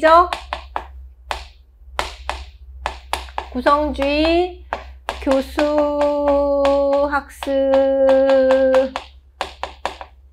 설계 모형이라는 게 책을 찾아보시면 있어요. 그래서 그 뭐 원형으로 이렇게 동심원으로 되어 있는 모델이 있잖아요. 거기에서 가장 기본적으로 문제나 과제, 프로젝트 같은 게 들어갑니다. 어쨌든 이 문제, 과제, 프로젝트는 학습자가 이제 관심 있어 하는 실제적인 문제를 얘기하는 것이기 때문에 이것을 해결하기 위해서 다양한 정보나 자원을 포함하는 것이 필요하지만 그것이 중심인 것은 아니다. 그래서 학습 환경, 설계 모형, 학습 환경 설계 모형, 조단센이 얘기한 거 모형 찾아보시면 핵심의 문제나 과제가 있다. 그래서 자원과 정보가 아니다. 자, 그 다음에 4번. 교육과정 개발은 교과의 논리나 구조가 아니라 누가 핵심이 돼야 돼요? 교사와 학습자의 뭐에 대한 이해? 삶의 맥락. 즉, 우리의 삶에서 의미 있는 일이어야 돼요. 내가 지금 현재 북극 지방에 살고 있어. 내가 살고 있는 북극 지방에서 난 평생 살고 거기서 죽을 거예요. 이런 삶의 맥락에서 중요한 건 뭐예요? 눈에 대한 지식, 얼음에 대한 지식, 그 다음에 우리가 살고 있는 북극에 대한 지식, 지구에 대한 지식, 이런 게 중요해. 내가 한 번도 가본 적 없고 앞으로도 갈 일이 없는 열대 지방 내지는 심해에 대한 지식보다는 나의 삶의 맥락에서 필요한 지식이 필요해요. 그런 것을 알려면 내가 어떤 삶의 맥락에 속에 살고 있는가를 이해하는 게 필요하고 그것을 알아야 그 학습자에게 정말 도움이 되는 교육과정을 개발할 수 있다라고 하는 것이죠. 맞는 얘기네요. 교사는 학습자의 문제 해결을 뭐하기 위해서? 촉진하기 위해서 대화협력 도구를 제공해야 된다. 그래서 이런 아까 얘기한 이런 그 조나센의 구성주의 학습환경 설계 모델에 보시면 이와 같은 대화협력 도구를 제공함으로써 학습자들이 서로 상호작용할 수 있도록 해야 된다라는 얘기들도 같이 들어있습니다. 살펴보시면 좋을 것 같고요. 자, 그 다음에 18번. 문제중심학습 그랬습니다. 문제중심학습 왜 만들었다고 했죠? 네. 우리가 앞에서 얘기했던 대로 의과 학생들을 엄청 똑똑한 애들을 데려다가 교육을 시켰는데 응급실에 가면 일을 처리 못해요. 왜 그럴까 생각해 봤더니 학습하는 상황과 그 학습된 지식을 사용하는 상황이 너무 다르기 때문이라는 것이죠. 따라서 이제 이것을 깨달은 사람들이 만든 모델이 보다 문제중심 학습 모델이고 이 문제중심 학습 모델에서는 학습자에게 실제 상황에서 그 학생이 겪게 되는 여러 가지 문제를 제시하고 그 문제를 해결하는 방법을 학습하도록 하는 데 초점을 두고 있습니다. 따라서 학습자들이 그러한 문제를 해결하는 방법을 찾을 수 있는가 여기에 포커스가 있는 것이고요. 그때 이제 이 문제라고 하는 것이 그래서 중요한데 이 문제는 될 수 있으면 무슨 문제가 된다? 실제적인 문제가 된다는 거죠. 학습자가 실제로 겪게 되는, 예를 들면 의과 대학생들이 실제로 병원에 가서 실제 겪게 되는 문제를 해야지 이것이 매우 잘 이렇게 정련돼 있고 구조화된 문제는 안 된다는 거죠. 따라서 실제적 문제의 특징들을 보면 매우 어떻게 돼 있다? 비구조화돼 있어요. 그러니까 우리가 딱 그 문제 상황에서 답을 찾기 위해서 고려해야 될 요소들만 정리가 되는 게 아니고 필요 없는 거, 헷갈리게 하는 거, 다른 답을 찾게 만드는 거 이렇게 하는 요소들도 막 들어가 있어요. 정리가 안 돼 있어. 그리고 이 실질적 과제 특징은 항상 정답이 있어요, 없어요? 정답은 없어. 여기에다가 이런 물통에다가 물을 10리터를 최대한 시간에 부어 넣는 방법은 한 가지 방법만 있는 게 아니고 수천 가지 방법이 있을 수 있잖아요. 그 중에서 내가 무엇을 선택할 것인가를 살펴보는 과정도 포함되는 겁니다. 따라서 정답이 존재하지 않고 비구조화된 문제이고 실제적인 문제인 것들을 우리가 PBL, 문제중심학습에서 중요한 문제, 다루어야 될 문제라고 보는 특징이 있습니다. 그래서 정해져 있지 않으며 이론적인 맥락이 아니고 실질적인 맥락에서 발생하는 문제를 다룬다는 특징이 있는 것이죠. 따라서 답은 2번이 되는 것이네요. 상호 의견을 나누고 정보를 공유하는 과정을 통해서 어떻게 한다? 비판적성 협동심을 기른다, 성찰을 기른다. 다 맞는 얘기죠. 개별적으로도 학습하고 상호 협력하기도 하고 그러면서 너의 해결 방법은 뭐야? 나의 해결 방법은 뭐야? 나는 이 문제를 어떻게 봐? 너는 이 문제를 어떻게 봐? 이런 것들을 이제 서로 상의할 수 있게 하고요. 그 다음에 교사는 뭐 한다? 지식 전달자 역할을 하지 않고 뭐 한다? 학자가 자기 주도적으로 학습하도록 격려하고 지원하는 역할을 한다. 다 봤던 내용입니다. 자, 그 다음에 19번. 조직화된 무질서 조직. 그랬습니다. 우리가 학교는 어떤 조직의 성격을 갖느냐라고 했을 때 여러 가지 이제 개념 규정이 존재할 수 있는데 그 중에서 학교를 조직화된 무질서 조직으로 보는 사람들은 학교가 어떻기 때문에 그렇다고 하는 거예요. 네, 전혀 중앙에서 통제가 안 되고 각자 알아서 막 맘대로 굴러간다는 거예요. 통제가 안 된다는 점에서 무질서하다라고 볼 수 있고요. 근데 이런 것들이 완전히 또 무질서하진 않아. 어느 정도는 틀을 좀 갖추고 있어. 그러니까 조직화된 무질서 조직. 그렇습니다. 조직화된 무질서 조직이라고 하는 것의 특징을 설명하는 데 있어서 항상 나오는 게 뭐가 있습니까? 학생의 나 학부모, 그 다음에 직원 등과 같이 구성원이 어떻게 한다? 유동적인 참여, 부분적인 참여, 간헐적인 참여. 즉, 한 군데 한 사람이 들어왔으면 이 조직에서 막 수십 년 동안 일을 하면서 노하우가 쌓이고 또 일을 하는 방법이 안정적으로 되고 표준화가 되고 또 그렇게 축적된 지식이 다음 구성원들에게 뭐 이렇게 전수가 되고 그래서 이 조직이 운영되는 방식과 뭐 규칙에 대해서 안정적으로 이제 그 기준이 만들어지는 그런 조직을 우리는 질서가 있는 조직이라고 한다면 이 조직 어떤 특징이 있더라? 유동적인 참여. 왔다 갔다 잠깐 여기. 예? 또 가고. 그러니까 이때 일하는 방식, 저때 일하는 방식, 새 교장이 오면 또 다 일하는 방식이 달라지고 이렇게 되더라는 거죠. 그래서 학생은 일정 기간 지나면 졸업하고 교사 행정과도 이동하고 학부모와 지역사회도 필요시에는 참여하는 이런 특징을 갖고 있어요. 그렇다 보니까 어떻게 합니까? 어떤 그 일을 할 때 그 조직의 운영의 룰이나 기준이 안정적이지 않다. 그 다음에 또 어떤 특징을 갖고 있어요? 학교는 그것을 달성하는 목표도 불분명하다. 우리가 지금 학교를 통해서 하려는 게 뭐냐? 과연 전인 교육이냐? 아니면 대학 입시에 더 많은 학생이 도달하는 거냐? 유동적이기 때문에 또 불분명할 뿐만 아니라 합의도 이루어지지가 않아요. 이때 다르고 저때 달라요. 더불어서 어떤 목표를 다행히 이 사람들이 합의를 해서 목표를 분명하게 하고 합의를 딱 형성했다 할지라도 그 목표에 도달하는 방법도 불분명해요. 합의도 없어요. 즉 학생을 전인 교육을 시키는 게 목표다라고 해도 그 목표를 달성하기 위해서 어떤 사람은 노작 교육을 시켜야 된다라고 하고 어떤 사람은 유교 경전을 많이 읽어야 된다고 하고 합의가 안 돼. 그래서 이러한 것들이 목적이 분명하지 않고 구체적이지도 못하고 목표에 도달할 수 있는 합의된 견해가 없다. 다 세 가지 핵심 내용 뭡니까? 조직화된 무질서 조직인 이유. 학교가 조직화된 무질서 조직으로서의 특징을 보이는 이유를 설명할 때 항상 나오는 얘기들이고요. 강제적 권력과 소외적인 참여, 이건 뭡니까? 뭐 에치온인가요? 그 사람이 할 때 나오는 얘기죠. 관련이 없는 내용이네요. 자, 그래서 4번.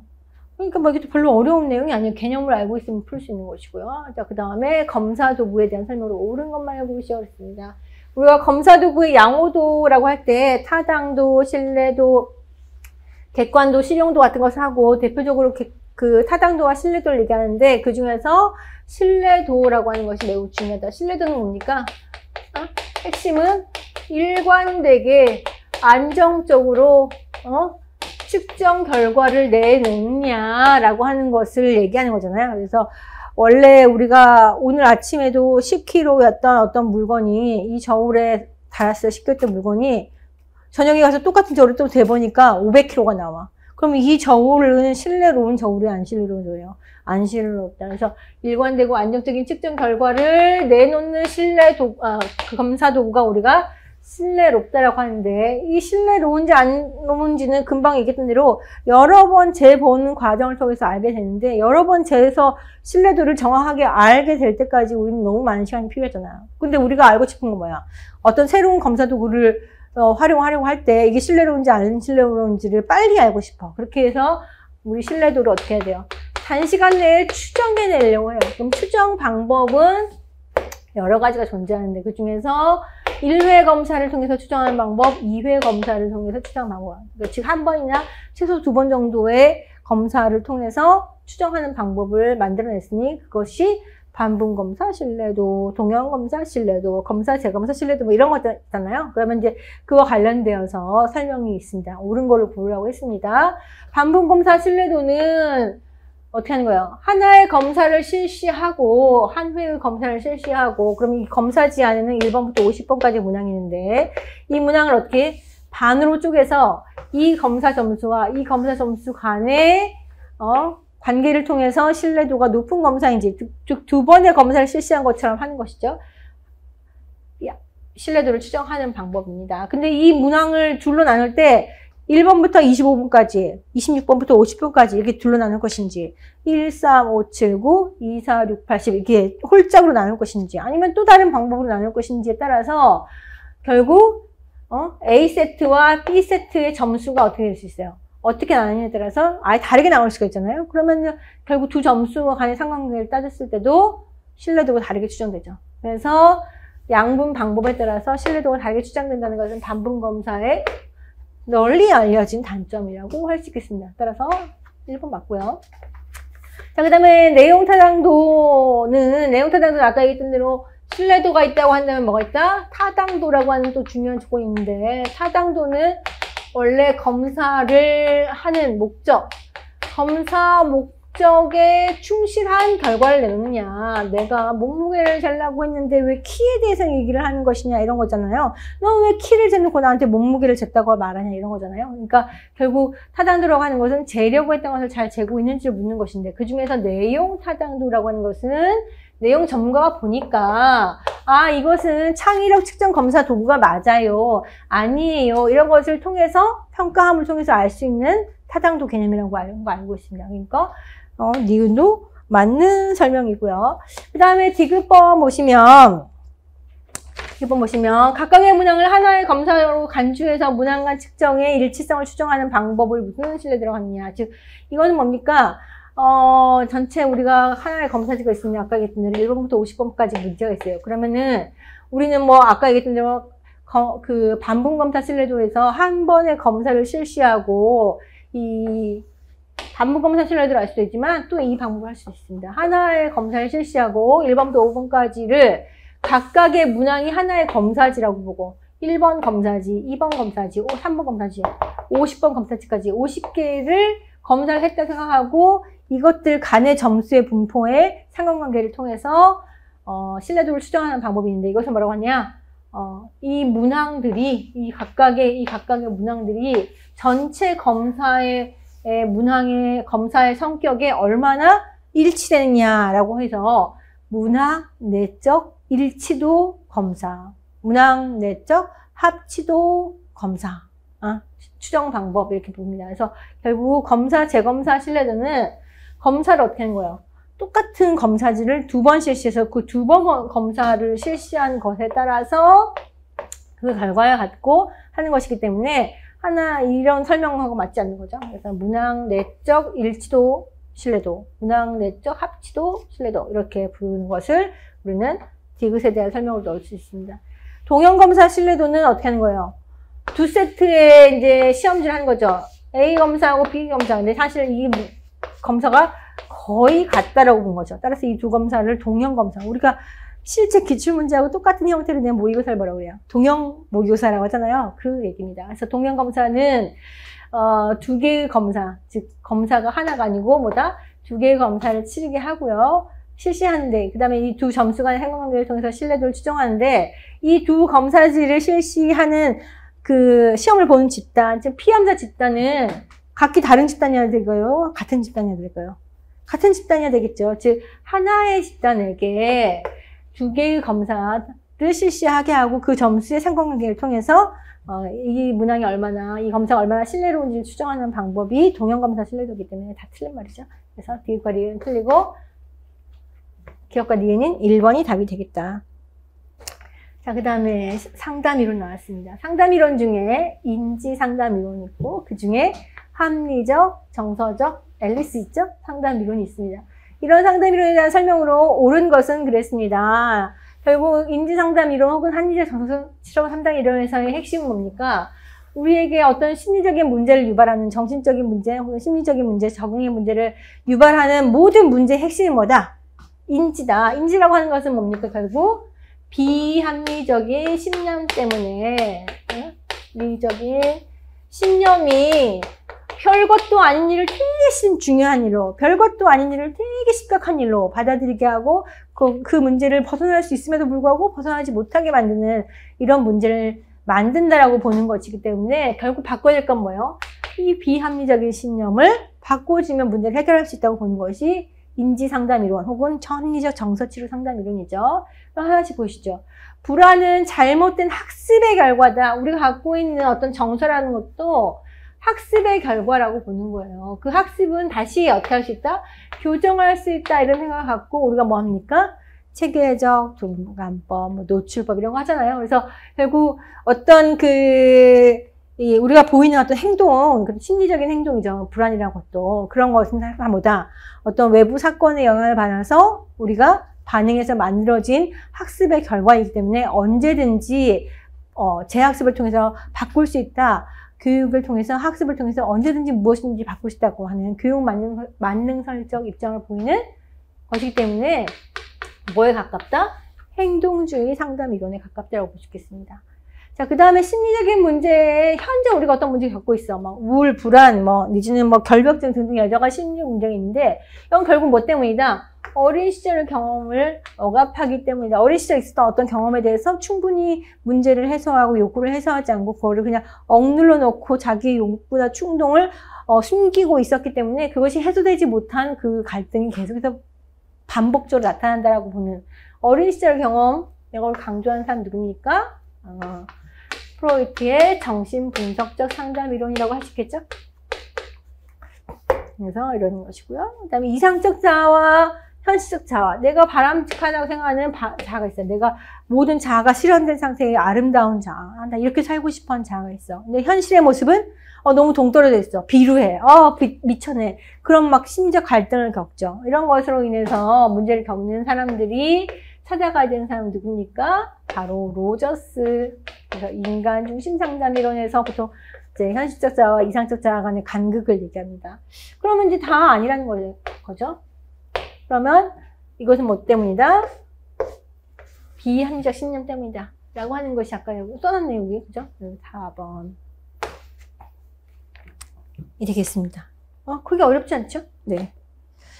22번 보겠습니다. 우리 교육의 개념 한번 맨날 나온 사람이 누구라고 했죠? 피터스라고 했어요. 피터스는 분석 철학자로서 교육의 개념을 좀 더 명료하게 우리가 정의하고 이해하기 위해서 교육의 개념적 준거라고 하는 것을 만들었죠. 크게 보자면 규범적 준거, 인지적 준거, 과정적 준거, 교육의 목적과 관련된 거, 내용과 관련된 거, 방법과 관련된 것이라고 했습니다.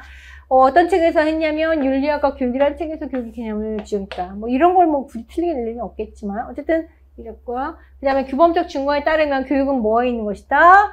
교육의 내재적 가치를 추구하는 활동이어야 한다는 거예요. 즉 교육 이외의 어떤 것을 추구하는 출세하기 위해서, 국가 발전을 위해서 하는 어떤 행위들은 그 자체로서 교육이 아니라고 보는 것이고, 그것은 왜 그러냐? 교육이 규범적으로 내재적인 가치를 추구하는 활동이어야 된다는 규범적 준거를 위배하기 때문이라고 설명하는 것이 바로 규범적 준거에 대한 설명이 맞는 것이고요. 인지적 준거라고 하는 건 뭡니까? 학습자가 모종의 지식, 이해, 인지적인 안목을 형성하거나 변화시키는 데 기여하는 것이 교육이라고 보는 겁니다. 단순한 지식이나 기술을 전수받아서 그것을 행하는 것, 그래서 신념의 변화는 아무것도 없고, 혹은 인지적 안목의 변화는 없는 그런 것을 우리는 보통 이제 뭐라고 한다? 훈련이라고 하면서, 이 훈련은 교육이 아니라고 하는 것은 뭐가 관련된 설명이다? 인지적 준거와 관련된 설명이라고 공부했었죠? 자, 그러면 인지적 준거는 부분적 기능에 숙달해서 이를 교육이라고 본다라고 하는데 그렇지 않다는 것이죠. 이것은 교육으로 보지 않는다 인지적 증거는 학습자의 부분적 기능에 숙달 정도를 교육으로 용인하지 않는다라는 것을 의미한다. 이렇게 되기 때문에 설명으로 옳지 않은 거겠네요. 과정적 증거는 규범적 증거가 방법면에서 상쇄하는 것이죠. 즉 아까 얘기했던 대로 교육이라고 하는 것은 뭘 추구하는 것이다. 그 자체로서 교육 개념 안에 붙어있는 바람직한 내재적 가치를 갖는 것을 추구하는 것인데 보통 일반적으로 자아 실현이라든가 인격 완성이라든가 이런 것들을 추구합니다. 그런데 이러한 것들 자체가 내용적으로는 인지적인 증거를 충족해야 되고 방법적으로 어떻게 해야 된다겠죠? 도덕적으로 바람직한 방식으로. 도덕적으로 바람직하다는 것은 최소한 학습자의 의지와 자발성을 기초로 해서 한다는 겁니다. 따라서 즉 방법면에서 상세화된 기준이다라고 하는 것을 설명했기 때문에 맞는 얘기다. 틀린 것은 3번. 23번 보겠습니다. 23번의 스톡홀름의 의사결정 모형인데 교육평가에서 보통 심화되는 부분이라고 해서 혹시라도 공부를 구분 문제만 맞춰서 하셨다거나 아니면 기본 문제만 맞춰서 하셨으면 스톡홀름이 누구야? 나 처음 들어봤는데 이런 분 계실 수도 있겠지만 대부분의 많은 기본서에서 제 기본서도 그렇고 여기까지는 다릅니다. 평가라고 하는 것을 평가의 모형을 공부를 해보면 평가의 모형에서 뭐 하는 겁니까? 평가의 개념이 무엇이고 평가를 어떤 과정을 통해서 해야 되는지 그 안에 평가라는 활동 안에 어떤 활동들을 넣어서 해야 되는지를 설명하는 모형이 평가 모형입니다. 이 평가 모형에서 대표적인 사람이 누가 있냐면 타일러의 모형이죠. 타일러의 모형. 타일러는 뭐라고 합니까? 목표 중심 모형이라고 해서 목표 달성 정도를 확인하는 과정이 뭐다?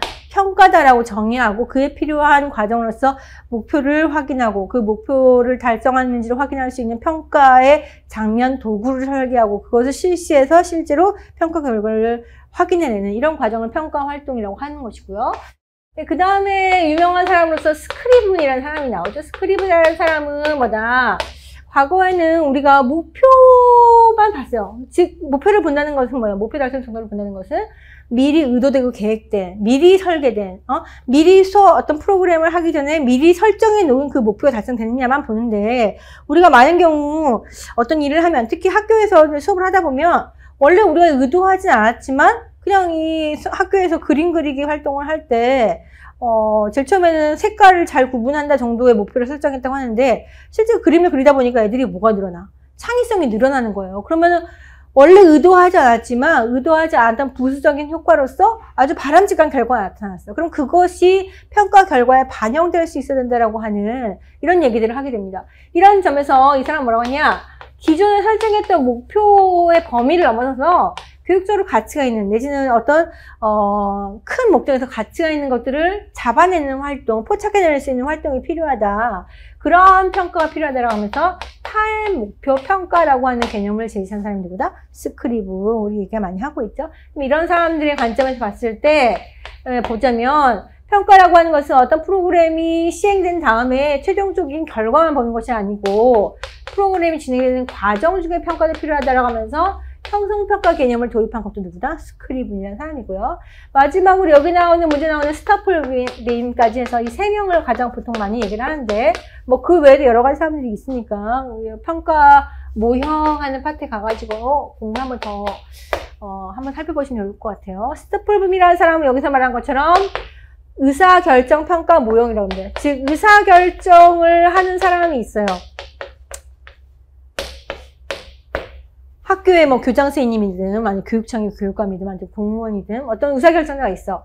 근데 이 사람이 모든 것을 평가해서 그 의사결정을 방향할 수가 없어. 그럼 평가 전문가가 해야 될 일은 이 의사결정자가 의사결정하는 도움이 되는 중요한 정보를 어떻게 수집 획득해서 이 사람에게 어떻게 하는 거예요? 전달해주는 역할을 하는 게 바로 평가 전문가의 역할이고 평가자의 역할이고 이 의사결정자는 될 수 있으면 모든 것들을 종합적으로 의사결정을 해야 되기 때문에 이 종합적인 어떤 부분에 대한 의사결정을 할 수 있도록 다양한 정보를 수집 전달해주는 역할을 해야 된다라고 보는 것이 스토플름의 의사결정 평가 모형입니다. 이 사람이 얘기할 때 이 종합적인 정보 수집을 해서 보통 이제 CIPP에 대해서 조사를 해야 된다. 그래서 CIPP 모형이라고도 하죠. 그러면 이제 관련돼서 이제 문제 하나씩 풀어보죠.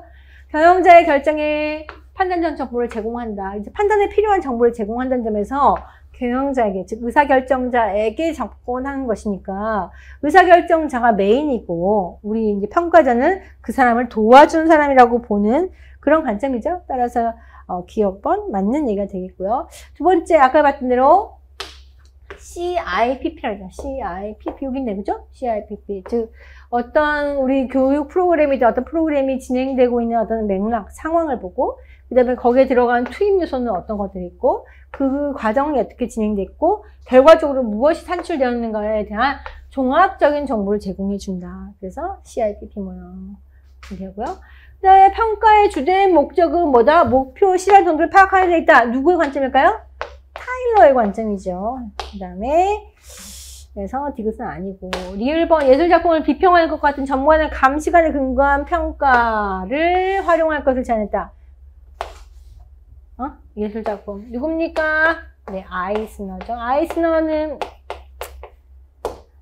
전문가 참여, 전문가 중심의 참여. 그래서 스크리븐하고 좀 비슷해요. 그래서 목표한 것만 평가하는 것이 아니고 평가의 목표를 설정하지 않았다 할지라도 전문가가 볼 때 중요한 어떤 그 가치를 우리가 파악해낼 수 있는 활동도 중요하다. 그래서 전문가 중심 모형의 스크리븐 이외에도 아이스너 얘기하고요. 아이스너 평가 모형으로 공부할 뿐만 아니라 여러분들이 어디서 봐요? 교육과정 모형할 때도 보죠? 그래서 아이스너의 교육과정 개발 모형에서도 전문가의 감시관 중요하다 그랬고 역할 중요하다라고 했잖아요. 그래서 그런 얘기들 공부하셨으면 이게 스타폴빔이 아니라는 걸 알 수 있으니까 답은 기억니은 1번 되겠네요.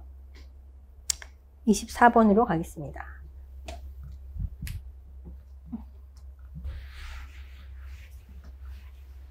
과학적 관리론, 교육행정에서 과학적 관리론이라고 하면 우리가 흔히 이제 그 공장을 아주 컨베이어 벨트가 쌩쌩 돌아가서 물건을 많이 생산할 수 있는 방식으로 운영을 하는 것처럼 학교도 갖고 있는 자원을 최대한 이용해서 생산성을 만들어낼 수 있는 방법으로 운영해야 된다라고 하는 것이 과학적 관리론이죠. 그래서 과학적 관리론에 대표적으로 교육행정에 적용한 사람은 뭡니까? 보비트라고 했어요. 과학적 관리론.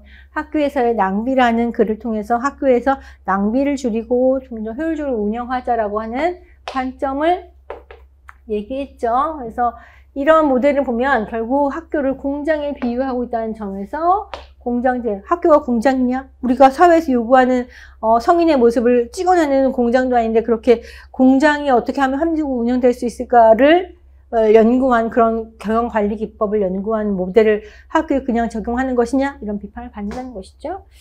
자, 그 다음에 과학적 연구 방법을 활용한 사실관찰 중심의 교육행정 이론 개발이 활성화됐다 그랬는데 말이 좀 이상하죠? 과학적 연구 방법을 활용하면 사실관찰 중심이라기보다는 뭔가 이론 개발을 하게 될 것이고 왜냐하면 과학적 연구 방법의 특징이 일단 가설을 세우고 가설을 검증할 수 있는 자료를 수집해서 이것을 과학적인 그 검증 방법에 따라서 가설 검증에서 결국 일반화 원리에 도달하는 것이기 때문에 사실관찰 중심과 과학적 연구 방법은 매칭이 되지가 않는 것이고요.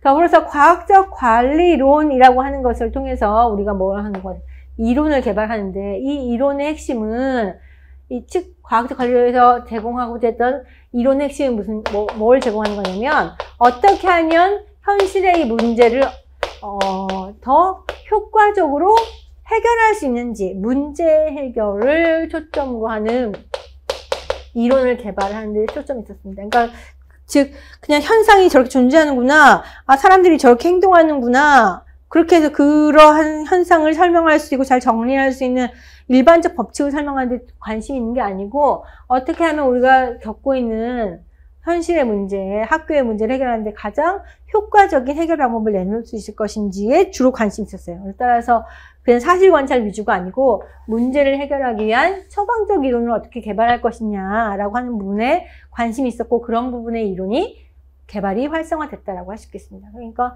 3번은 좀 설명이 적절하지 않고요. 4번에 나오는 스폴딩이라는 사람은 비효율성을 극복하기 위해서 뭘 해야 된다? 기업 경영의 원리를 적용해야 된다고 주장했다. 스폴딩이라는 사람은 잘 몰라도 이 내용 자체는 그렇게 틀리지 않는 것을 알 수 있죠. 이 3번 자체가 사실 관찰이라고 하는 것은 객관적인 관점, 느낌 중립적인 관점이기 때문에 이것과 이 문제 해결적 처방적 관심과는 거리가 크기 때문에 3번이 잘못됐다는 것을 우리가 파악해낼 수 있을 거라고 생각됩니다. 그래서 조금 익숙하면서도 낯선 방식으로 문제가 나왔는데 조금만 깊이 살펴보시면 풀 수 있는 문제이기 때문에 중간 정도의 문제라고 볼 수 있겠죠. 그 다음에 마지막으로 지방교육 자치에 관한 법률에서 교육감과 관련된 규정으로 옳지 않은 것은 그랬네요. 교육감이 행하는 일 중에 뭐가 있냐면 학생 통합 구역에 관한 사항이 있습니다. 근데 이 학생 통합 구역에 대해서 우리가 구체적으로 모르더라도 교육감은 여기 있는 담당 지역의 교육장보다 어떤 사람? 교육감이 교육장을 지휘하는 사람이죠. 즉 교육장은 교육감의 뭐예요? 하급기관이에요. 근데 하급기관한테 원래 교육감의 임무인, 즉 교육감의 관할 사무인 학생 통합구역에 관한 사항을, 그러니까 누구는 누구를 이렇게 해야 한다 그랬으니까 이 사항은 이 사람이 원래 갖고 있던 일이라고 하는 것은 이 문장 구조를 통해서 알 수 있는 것인데, 이것을 자기의 사무를 아랫사람에게 관장하도록, 그 사람을 관장하는 권한을 위임할 때에는, 아랫사람에게 줄 때는 하여야 한다는 규정은 거의 나오지 않습니다. 그것은 아주 이례적인 경우에만 나오는 것이고, 일반적으로 아랫사람에게 일을 시킬 때는, 우리 행정법 배우시죠? 거기 나오는 겁니다. 가장 일반 원리로서 아랫사람에게 자기가 갖고 있던 사무를, 이거 내가 다 신경 쓸 수 없으니까 야, 너 어느 동네 애들은 우리 학교로 오고 우리 어느 동네 애들은 저쪽 학교로 가, 이런 거 배치하는 거는 어떻게 해? 너가 좀 알아서 해 라고 위임할 수 있다라고 규정하지, 절대 위임하여야 한다라고 하지 않는다. 그래서 이거는 사실은 이게 틀렸다는 것은 이 내용 자체를 인식해서 풀 수도 있지만 그냥 행정법의 기본 원리상 이렇게 위임하여야 한다는 규정은 거의 존재하지 않는다는 것을 알 수 있고요. 그 다음에 다른 것들은 우리가 익숙하게 본 지문들이에요. 그래서 보시면 교육과 학에 관한 소관 사무로 인한 소송이나 재산 시에 뭐 한다? 해당 시도를 대표한다. 교육과 학에 관해서는 뭐 한다? 시도를 대표하는 사람이 누가 된다?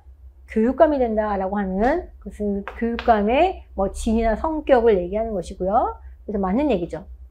교육감 공부하면 맨 처음 나오는 부분이잖아요. 교육감은 소관 사무주 시도의 의결이 필요한 사항에 대해서 주로 예산안 결산이나 그런 거잖아요. 그래서 재난보호 긴급하게 필요한 사항에서 시도의 의결이 지체되어서 의결되지 아니할 때는 어떻게 할 수 있다? 선결처분 당연히 할 수 있어야죠. 이 사람이 의결하지 않는다고 해서 아무것도 못하고 있으면 안 되겠죠.